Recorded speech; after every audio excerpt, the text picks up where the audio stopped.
ഞാൻ തൃശ്ശൂർക്ക് മാറിയപ്പോ എന്റെ ഗ്രാഫും പോയി, കൂടെ പ്രതാപന്റെ ഗ്രാഫും പോയി. സന്തോഷമുണ്ട്. പിന്നെ ഷാഫിയുടെ മെച്ചം എന്ന് വടകരയിൽ കാലുകുത്തിയോ അതോടെ ഷാഫിയുടെ ഇത് ഉയർന്നുകൊണ്ടിരിക്കുക.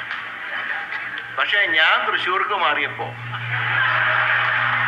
എന്റെ ഗ്രാഫും പോയി, കൂടെ പ്രതാപന്റെ ഗ്രാഫും പോയി.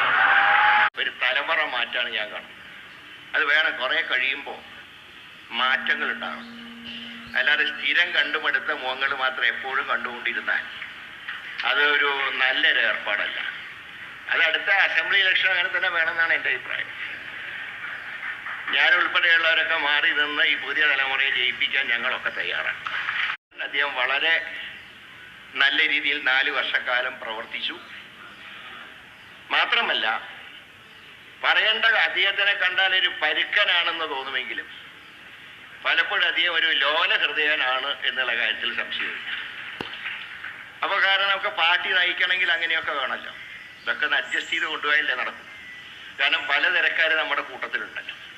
അപ്പം അവരെയൊക്കെ മേയ്ക്കാൻ കഴിഞ്ഞു, നല്ല റിസൾട്ട് ഉണ്ടാക്കാൻ കഴിഞ്ഞു എന്നത് വലിയൊരു കാര്യം തന്നെയാണ്.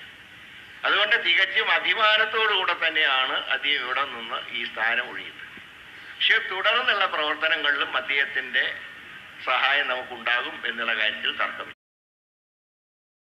പുതിയ വർക്കിംഗ് പ്രസിഡന്റുമാർ വന്ന് നല്ല കാര്യമാണ്. ഒരു തലമുറ മാറ്റാണ് ഞാൻ കാണുന്നത്. അത് വേണം, കുറെ കഴിയുമ്പോൾ മാറ്റങ്ങൾ ഉണ്ടാകും. അല്ലാതെ സ്ഥിരം കണ്ടുമടുത്ത മുഖങ്ങൾ മാത്രം എപ്പോഴും കണ്ടുകൊണ്ടിരുന്നാൽ അതൊരു നല്ലൊരു ഏർപ്പാടല്ല. അത് അടുത്ത അസംബ്ലി ഇലക്ഷൻ അങ്ങനെ തന്നെ വേണമെന്നാണ് എൻ്റെ അഭിപ്രായം. ഞാൻ ഉൾപ്പെടെയുള്ളവരൊക്കെ മാറി നിന്ന് ഈ പുതിയ തലമുറയെ ജയിപ്പിക്കാൻ ഞങ്ങളൊക്കെ തയ്യാറാണ്. അത് ആമുഖമായിട്ട് പറയാം. രണ്ടാമത് ഉള്ളൊരു പ്രധാന കാര്യം, ഈ നമ്മളിങ്ങനെ എപ്പോഴും ഒറ്റക്കെട്ടായി എന്ന് പറയണ്ട. അങ്ങനെ അത് കേൾക്കുമ്പോൾ ആൾക്കാർക്കൊരു സംശയം, ഒറ്റക്കെട്ടല്ലേ? അങ്ങനെ വേണ്ട, നമ്മളത് പ്രവൃത്തിയിൽ കാണിച്ചു കൊടുക്കാം.